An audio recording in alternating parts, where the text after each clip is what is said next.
Welcome to the Behold podcast. We're so glad you joined us today. Today, Craig and I are talking about high places and holidays, something you might want to listen out of the kiddos' earshot in case we spoil things for you.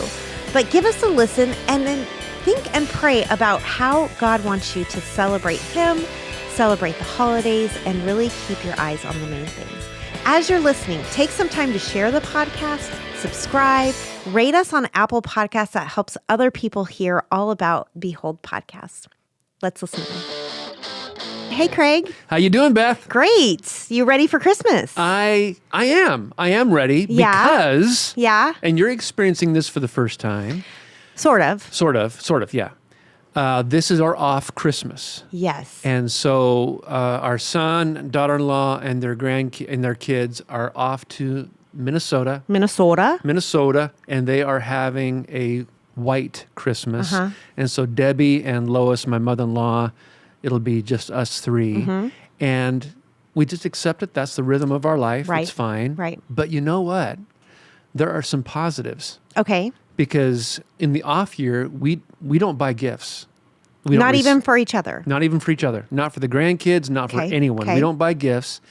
And we found out that we could actually, in the old days, walk down the corridor of a mall and not be stressed.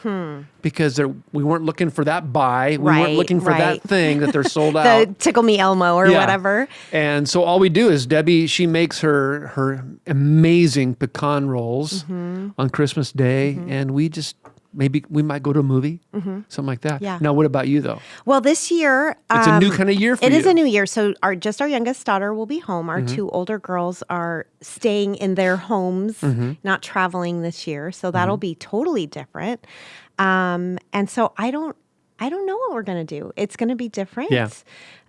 It's going to be fun because we've decided that just because some of our family isn't here doesn't mean those that are here don't get to have fun. Right, yeah. And you know me and Christmas. And so we're just going to roll with it and have a good time. Although I did make some changes. Oh, like what? Well, Christmas Eve, everyone gets a new pair of pajamas that match each other. Yawn. And a Christmas ornament that Double yawn. has to do with their year. No, this is good. It's special. You did that and fun. for the girls. You did that every year at Christmas Eve, right? Yes, and I still am to some degree. But if you're not going to be at my house, you don't get matching pajamas. Because why? Okay, hang on here. Memo to me. And I'm not stuffing your stocking if you're not at my house. All right, fine. So whatever. But I'm still doing gifts. Yeah. We haven't decided no gifts on off Well, knowing years, you, and you alluded to that a little bit. Knowing you, it will be a season of joy for Bruce and for your daughter and for you. Yeah, I hope so. Yeah, it will That's be. the plan. It will be. That's the plan. Yeah. I'm choosing my attitude. Very good. Very good. I heard that from somebody I know. Yeah. You. Yeah. So we wanted to talk a little bit about something that's coming up at Arcade Church. Yes. We are, in fact, you and I, along with some other staff people and some elders, are going to be sponsoring and putting on a conference February 9th and 10th. And so we're telling you now, we're not asking you to sign up yet, but just maybe save the date. It's a Friday night and a Saturday. We are very excited about a direction that, Lord willing, will be going at Arcade Church that pursues the fullness of Christ in a very aggressive and a very deliberate way. It's called E4. It stands for Ephesians 4, and practicing the presence of Jesus. And so you'll be hearing some more announcements of it. If you live out of the area, I would recommend you come into the area to this conference. I think it's worth it. I think it's going to be great if you can bring your ministry team or your gather group or your community group, whatever you do, and then take this back to your home church. I think it would be very helpful for them as well. We're excited about it. Yes, we'd love to have you. Yeah, we'd love to have you. And that's February 9th and 10th, E4, Practicing the Presence of Jesus. You'll hear more about it in future podcasts and also, other things too. Yeah. So today we're going to talk about some holidays. We are.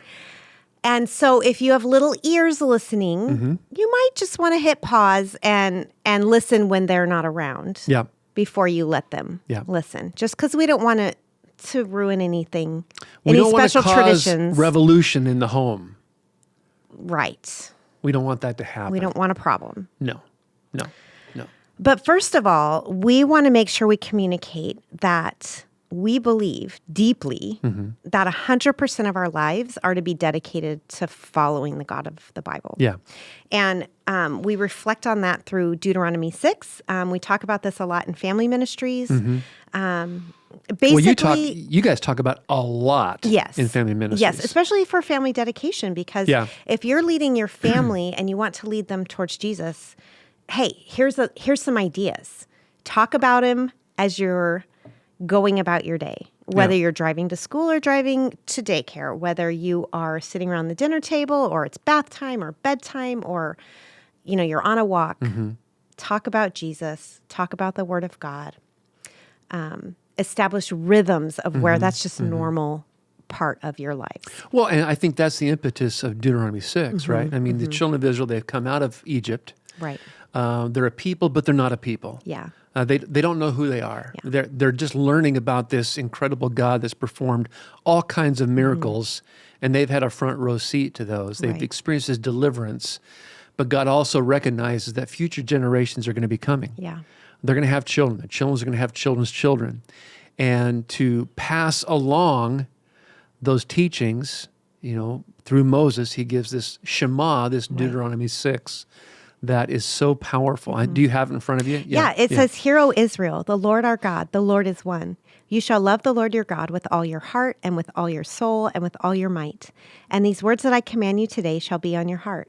You shall teach them diligently to your children, and shall talk of them when you sit in your house, and when you walk by the way, and when you lie down, and when you rise.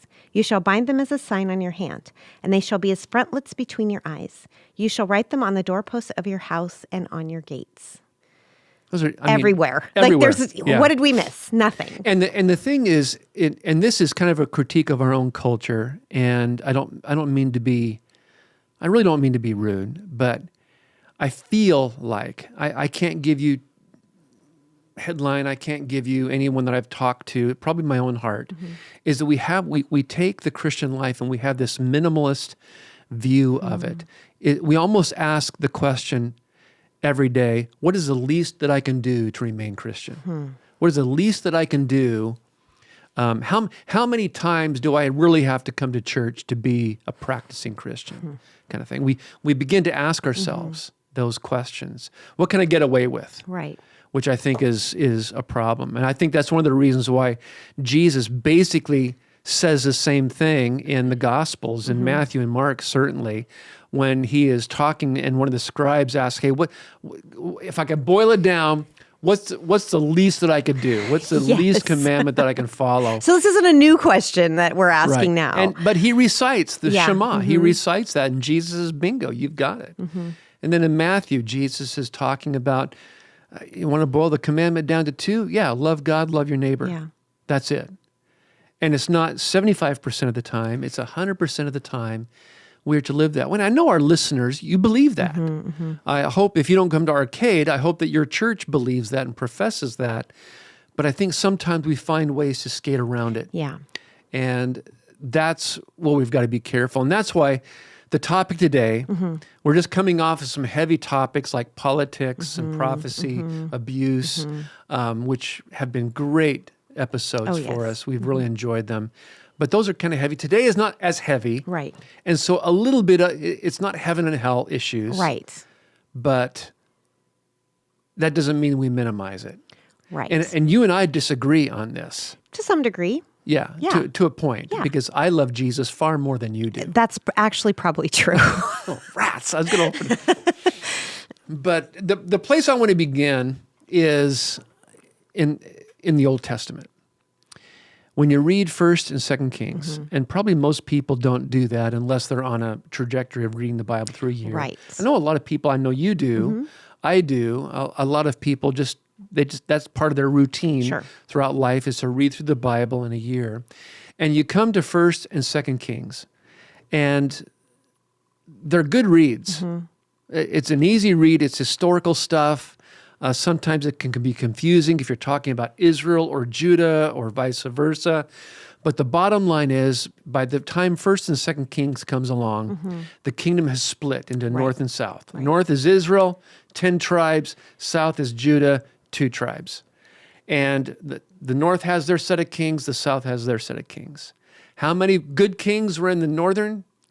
0. Yeah. No good king was in the north. And they had 10 tribes, like they had more people to choose from. More people to choose from. And they had kings, but there were no good kings in the northern part. In the southern part, most of the kings were evil as well, but there were about 8 or 9, depending on how you count, good kings. And what I mean by good kings is kings that returned the people back to the law of God, back to God.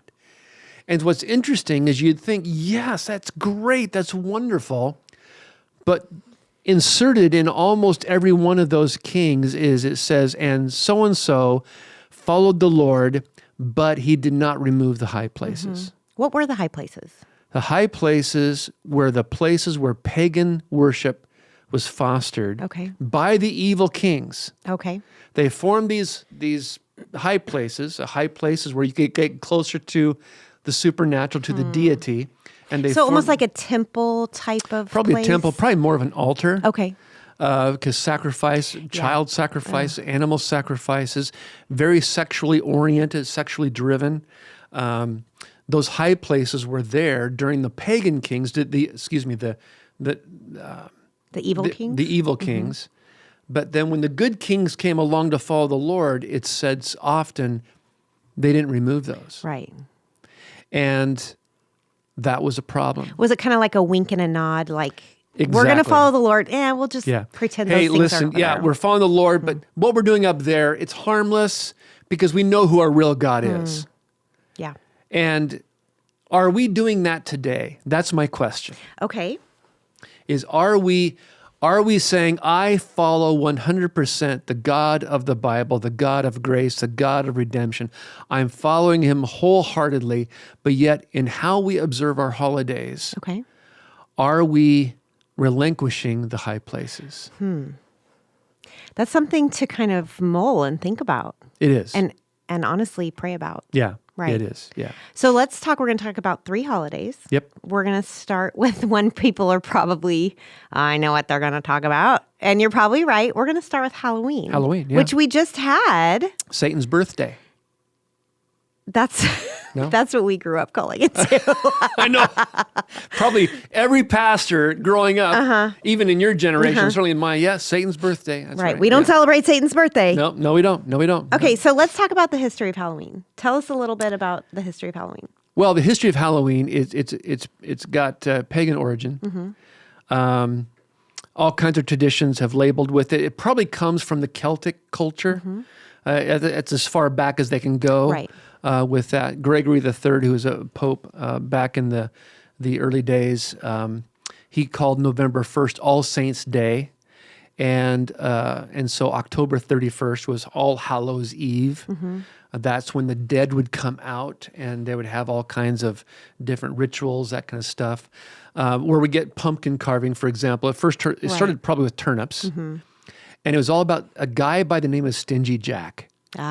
Stingy Jack. Who wouldn't want to hang out with a guy named Stingy Jack? Stingy Jack was a guy who made the deal with the devil that he would follow Satan as long as he didn't go to hell. Okay. And so it turns out that he dies and he goes to heaven, but heaven rejects him. And so Stingy Jack goes to hell. And hell back then was walking the earth as a ghost forever. And so jack-o'-lanterns were formed to either guide Stingy Jack or to ward him off, either one, depending on what you'd do. And that's where jack-o'-lanterns come from. Harmless pumpkin carving. Not a big deal, right? Right. But they're always made scary. And the reason why they're made scary is because to scare Stingy Jack. Now, most parents, when they do that, they're not thinking of Stingy Jack. No, I mean, this is the first time I've heard of Stingy Jack. Yeah. But also, witches are highly connected. Yes. To Halloween too. Yeah. It's literally a dark time of year. Yeah. It feels like the sun goes down at like 3 p.m. And in some places, it is dark, right? Yeah. It's like once we turn the clocks back, we're all like, is it midnight? Oh, no, it's 4:30 p.m., But also, it's said that witches can communicate with the dead. Yeah. And so All Hallows Eve, Yeah. if that's that time of year, then you can see the connection there. Yeah. So, and once again, I don't know of any families that observe that stuff. Literally, right. Not one. Right, you're going to Target and you're buying your kid a Captain America costume Right. and a bag or a bucket to go around to the neighbors. You're not going, let's be witches and summon the dead and scare off Stingy Jack. Yeah, and no one's going to hell for trick-or-treating. Right. We love trick-or-treaters to come to our house, especially arcade kids. Yep. We love it when they come to our house to trick-or-treat. But it's a way to get to know your neighbors, Halloween is, and things. But here's the thing. As Christian parents, we work very, very hard. We'll talk about Easter and Christmas here in a minute. Hopefully, we work very hard to make sure that our children understand the true meaning of Christmas, the true meaning of Easter. And we get that really a tradition in the Jewish practice on the Passover is the youngest member at the Passover meal. It's their assignment to ask, why are we doing this? And it's the assignment of the oldest member in the family to answer and tell the story of the Exodus and the Passover. And we can't do that with our children when it comes to Halloween. So we've got to be careful about that. Has this become kind of a high place? Right. Like for us, I don't know how it was with your girls, but for us, we wouldn't allow Scott to dress up in anything that was connected to the dead. Right. Anything that was connected to witches or to warlocks or to vampire, anything wicked like that. We didn't make him dress up in Bible characters, but we had he would wear a costume and he would go around and trick or treat. Right. And so I think what I'm saying, and I think you would agree with this is where we would agree, is that we got to watch that. Yes. We've got to be aware. Be aware. Keep your eyes open. Yeah. Yeah. Because, don't wink and nod at evil. Yes, because Satan's superpower is deception. Right. And in our culture, the best way for us to be deceived is not for him to appear in horns and forked tail and a pitchfork, but rather to come to us as an angel of light, to come to us in innocence, in fun. Because I can hear family, it's just fun. That's all it is, just fun. Right. That's what the high places were. Right. The high places were loved, but they weren't of God. Right. And as a result, these good kings, they hurt the kingdom because they allowed these high places to go. And so his Halloween is this a high place that we need to be careful of. I recognize that some parents, they don't observe Halloween. Right. They turn the lights off and they don't do. That's fine. Right. I understand that. We're not saying that. This is like a matter of conscience. Yeah, it really is. Pray about it. What does God want your family to do? Yeah. How do you celebrate? Do you not? Do you participate in some aspects of October 31st or not? I know. Oh, don't say it. I know what all. No, listen, Beth, this is a great idea. Listen, for trick-or-treating, because Halloween's already passed, for trick-or-treating next year, just hand out gospel tracts. Oh, my gosh. We got a comment from Shelby over there. Oh. Craig, you're joking, right? Please tell everyone. Shelby used profanity in the background. You're not being serious. I am not being serious. You can hand out a gospel tract, but please have like a full-size candy bar with it. Have it wrapped in a Butterfinger. Right? Yeah. Don't think raisins and a gospel tract are going to do what you think they're doing. That is sin, to hand out raisins on Halloween. Yeah. But hopefully you understand the spirit of that. I think your point is a good one that I hadn't thought of. It really is a matter of conscience. But if we are to live according to Deuteronomy 6, according to Mark 12, according to Matthew 20, then that means that Jesus in our homes is everywhere. Yep. It's everywhere. Okay, let's move on to Easter. Okay. Easters. I'm sorry. I love the movie Nacho Libre, and so... Really? I love it. It is so hilarious. See, I watched it with a bunch of college guys. Yes. My son was one of them. It was years ago when it first came out. And I sat there in the theater, didn't get it. And these guys were just yucking it up. But we get in the car. I think we went out for burgers and shakes afterwards. And they began to recite the lines. I was crying. Yeah. I was laughing so hard. I was laughing at them, not Jack Black. Right. Because what he's doing. I probably need to watch it again. You do. It's clever. Yeah. And they say Easters. And so we're talking about Easters. Anyway, we might want to cut that. So glad you're back, That's Beth. the dork, Yeah, in case you were wondering. Yeah. In case there was any doubt, here we are. So Easter, let's talk about that. What are the origins of Easter? Well, again, are there high places involved in Easter that we entertain, that we look forward to, that we love, but they're high places because they detract from, in this case, the resurrection of Jesus Christ. Okay. And so history's kind of fuzzy. Yeah. On this, but there appears to have been a goddess Astarte or Astore that was the goddess of springtime and fertility. Which is spelled really close to Easter. Yes. Yeah. Like the spelling of this goddess's it's a derivative name of is, Easter. yeah. Yes. And so that's where we get the bunnies and the chicks and the eggs. I mean, how in the world do you have bunnies and eggs together? Right. Except that those are both signs of fertility. Yes. And those are dominant things within our culture. And to the point where in our culture, that's all Easter is. Yeah. There is nary a nod to the resurrection of Jesus. You might get lucky if you see a crossed chocolate at Rayleigh's, you know. Yeah. But no, there's everything or anything you might want in the shape of a bunny or an egg or a chick. Yeah. You can find it. And so if that's the origin of Easter, that can become a high place. And when we make the Easter bunny and eggs a dominant view of Easter, can our children make the connection between make-believe and reality?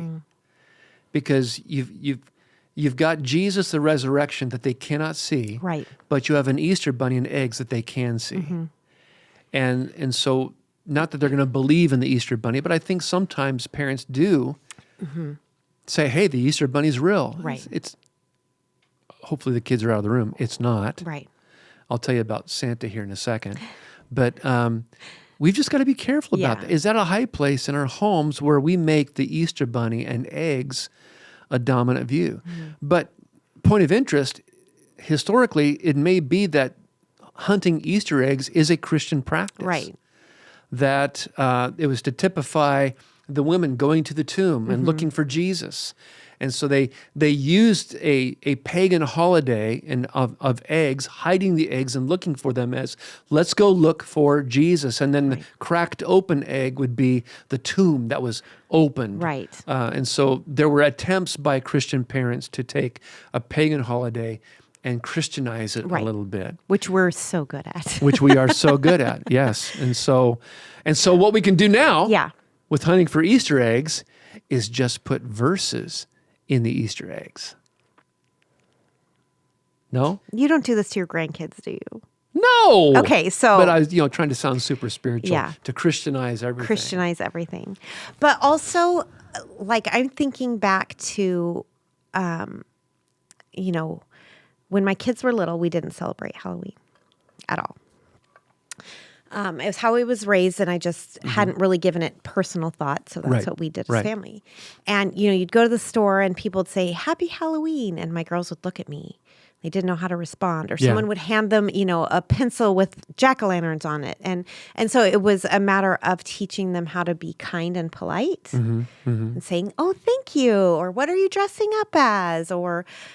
Instead of being like, we don't celebrate Halloween, you can. And so I think as Christians, we have to be careful if your brother or sister in Christ does the Easter bunny and eggs and Halloween, and you don't sit in a seat of judgment and decide that you're a better Christian than they are. You don't get to cast judgment on them because of a matter of conscience. Yeah, it's a great point, Beth, because self-righteousness is probably the worst thing that a Christian can do. And we tend to do that, especially when we see someone that's living less than we think what they should be living, or less than what we are. So we can adapt a self-righteous view. So that is such a good point. And that can be a problem. Yeah.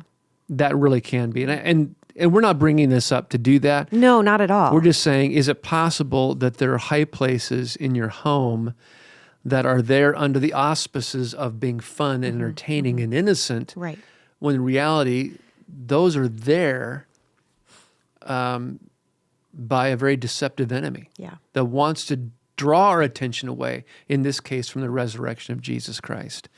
So we just got to be careful of that. Right. There's deception of high places, and then there's deception of self-elevation of I'm better than you Virtue because signaling. I do or don't. We don't do that. Right. Yeah. Right. We got to be careful. Yeah. Absolutely. No, That's good wisdom. That's good to think about, because it is easy to make those judgments on other believers. Mm-hmm. Yes, it is. I'm real good at it. I've noticed that. Thanks, Greg. You were waiting for me. Oh, me too. No, not me. Just you. Just you. I'm a better Christian than you. All right, now that you love Jesus more than me, okay. Well, let's talk about the most wonderful time of the year, Christmas. Super Bowl. Oh, Christmas. Yeah. Oh, Super Bowl. Mm-hmm. The Niners going to be in the. Anyway, we won't get off on that. No, not yet. Yeah, Christmas. Is that your wish from Santa? That's my wish. That the Niners make it to the playoffs? Thank you for that. It's a great segue. Thank you. Speaking of Santa, tell us about Santa, Craig. Santa, oh my goodness. Santa Claus is, I think, probably one of the greatest high places. Mm-hmm. And I hate to even talk about this sometimes, just because it sounds like what you just said. It sounds self-righteous to do this. But is it possible that our emphasis on Santa is a high place, in the sense that he's fun, he's jolly, you put out milk and cookies for him, he brings gifts. You can go to the mall and see him. Yeah, you can go to the mall and see him. And so our culture makes it very, very easy for us to take our attention on God in the flesh, Jesus, away to a Christmas clown that we can be able to touch and feel and hear, sit on his lap, who loves us, who does everything for us, who comes in the night and gives us these wonderful gifts. Is it possible that has become the ultimate of high places for us?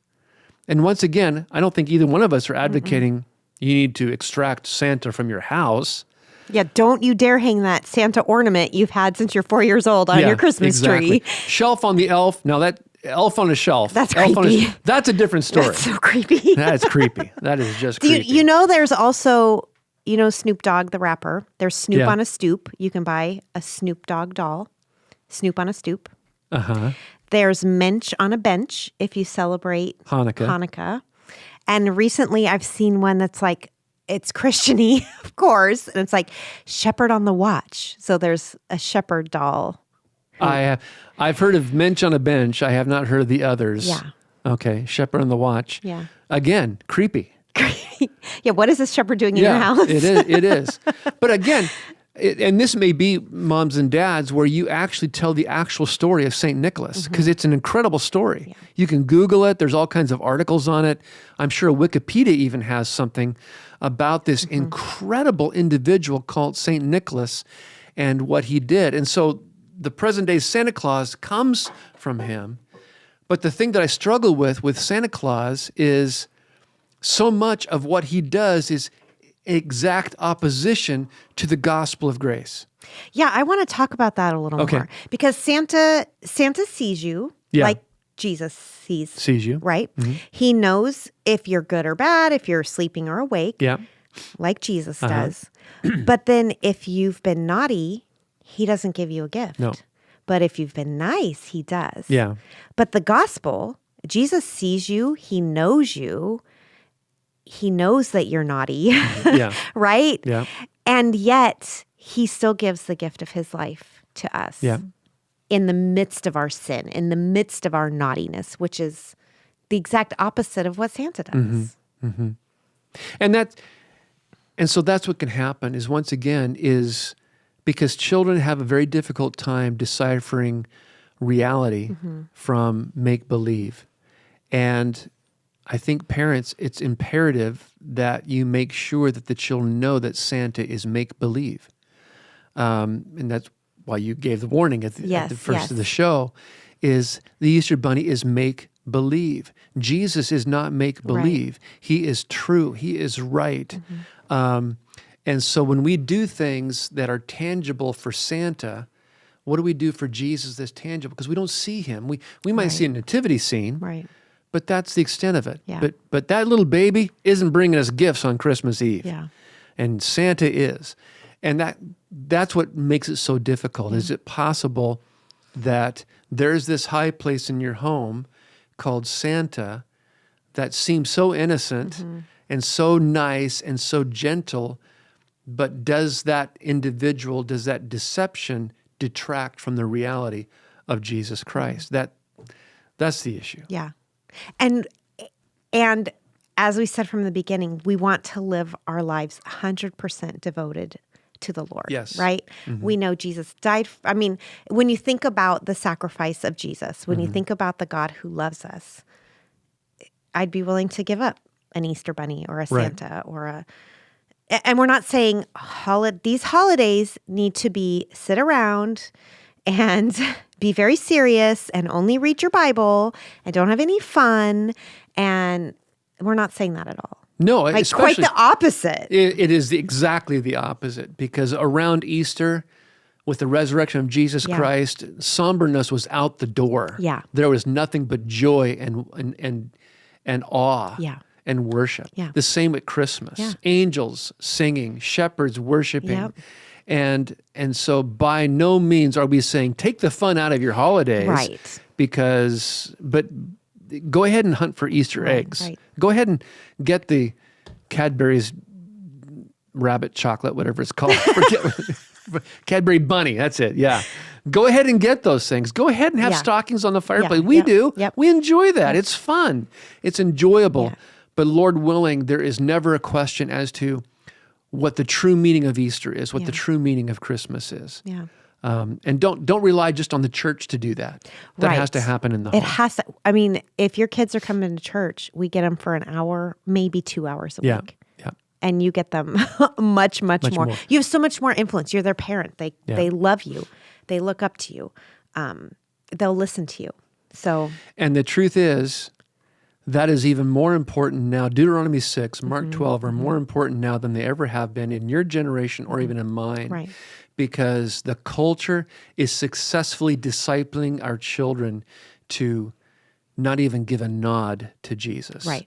Our children in public schools, I'm guessing they don't sing Silent Night or Away in the Manger, Joy to the World. Right. They're not singing those songs. Right. We grew up singing those songs in public. I went to public school. We sang all of those songs in public school. We sang the Hallelujah chorus in public school. Wow. And that is completely out the door, especially in California. Yeah. And so we've got to be very, very careful to make sure that our children are discipled to observe Jesus and to love Jesus. Make it fun. Make it fun. Make it fun. Yeah. Well, speaking of that, we've collected some Advent resources for our families.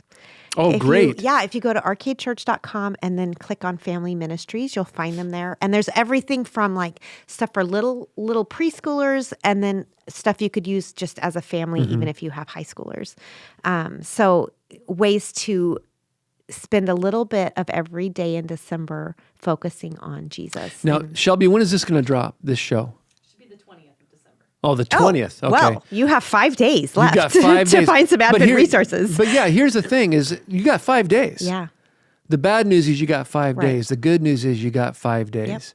Yep. And so use those 5 days not to get rid of all these other things, but rather to bring Jesus and make him a dominant presence within the home. Yep. I think can be of great value that you can be able to do. Yeah.